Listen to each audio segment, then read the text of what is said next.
আজকে 19শে আগস্ট রাখি পূর্ণিমার মতো একটা পুণ্যতিথিতে আমরা সাহায্যাতের উদ্যোগে এবছর আমার 3য় বর্ষে পড়েছে। আমরা একটা রক্তদান শিবিরের আয়োজন করেছি। কোথায় হচ্ছে এটা? এটা হচ্ছে আমাদের কনকপুর প্রাথমিক বিদ্যালয়ে হচ্ছে অনুষ্ঠানটা, প্রত্যেক বছর এখানেই হয়। আর এই অনুষ্ঠানে আমাদের বিগত 3 বছর ধরেই গোটা বেরগ্রাম অঞ্চলের সব গ্রাম থেকে কিছু না কিছু স্বেচ্ছায় রক্ত দিতে আসে। কতজন রক্তদাতা আজকে রক্তদান করলেন? এখন পর্যন্ত আমাদের 50টার মতো হয়ে গেছে। আমাদের আশা আছে 60 থেকে 65টার মতো হবে। কোথায় দেওয়া হলো ব্লাডটা?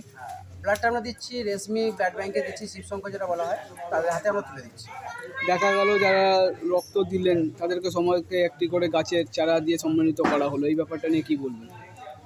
মূলত আমরা এই বিশ্ব উষ্ণায়ন এবং প্রতি বছর যে উষ্ণতা বৃদ্ধি পাচ্ছে ক্রমাগত, সেই লক্ষ্য মাত্রাটাকে কমানোর জন্য আমাদের এই উদ্যোগ। ওই জন্য আমরা বিশ্ব সৌজানের বার্তা তাদের কাছে প্রেরণ করছি। এই জন্য প্রত্যেকটা রক্তদাতার হাতে আমরা একটা করে গাছ অবশ্যই তাদের হাতে দিচ্ছি এবং তাদের করে বলছি আপনারা গাছ বসান। যদি তাদের জায়গাও থাকে আমরা আমাদের গ্রুপের তরফ থেকে তাদের সেই জায়গা গাছ বসিয়ে দেওয়ার ব্যবস্থা করব। দেখা গেল যারা রক্ত দিলেন তাদেরকে এই রাখি বন্ধন উৎসবের দিন রাখি পরিয়ে তাদেরকে একটা আলাদা এটা করা হলো, এটা বর্তমান পরিস্থিতিতে খুবই দরকার বলে মনে হয়। এ নিয়ে কী বলবেন আপনি? এটা অ্যাকচুয়াল আমরা হচ্ছে সব ধর্ম, সব মানুষের মধ্যে একটা সম্প্রীতির বার্তা দিতে চাইছি। এখানে দেখুন, শুধুমাত্র হিন্দু বা শুধু মুসলিম বা কোনো সম্প্রদায়কে বলছি না, এটা সব সম্প্রদায়ের মানুষ আমাদের রক্তদান শিবিরে রক্ত দিয়েছে।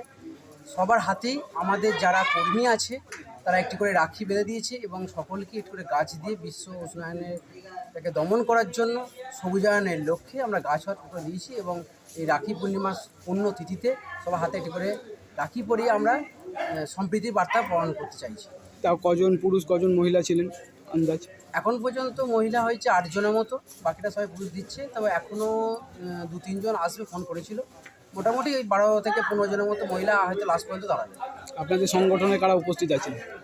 আমাদের সংগঠনের সভাপতি আছে, সম্পাদক আছে, আমাদের বিশিষ্ট সদস্য বিশ্বজিৎ সিনহা আছে, সৈকত হাজরা আছে, অমিত কুমার মণ্ডল আছে। এছাড়া অনেক মোটামুটি 10-15 জন সদস্য এবং মহিলাও অনেক রয়েছে আমাদের।